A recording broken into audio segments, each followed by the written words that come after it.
Berbagai persiapan terus dilakukan panitia haji daerah menjelang pelaksanaan ibadah haji tahun 1443 Hijriah. Salah satunya Asrama Haji Sumatera Selatan yang akan menjadi tempat penginapan jemaah calon haji embarkasi Palembang.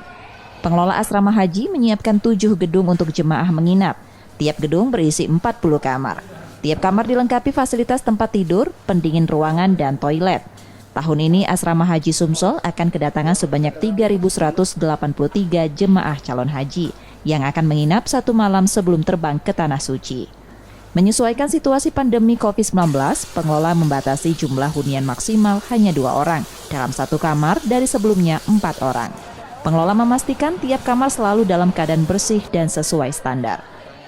Di tahun ini ya, selesai pandemi sudah ada sedikit pelonggaran dari pemerintah. Sebenarnya tidak jauh dengan tahun-tahun sebelumnya ya, seperti itu. Cuman memang ada perbedaan kalau di sebelum masa pandemi kita 1 kamarnya 4 orang, tapi di masa pandemi ini kita 1 kamarnya 2 orang. Kita ada 7 gedung yang disiapkan, masing-masing gedung itu ada 40 kamar ya, seperti itu. Asrama Haji Sumsel juga menyiapkan berbagai fasilitas yang dapat dimanfaatkan jemaah calon haji untuk melakukan manasik sebelum berangkat. Antara lain, mock-up pesawat udara, replika Ka'bah berukuran asli, lintasan sa'i, serta tempat melontar jumroh. Rizky Nurmizan, Kompas TV, Palembang, Sumatera Selatan.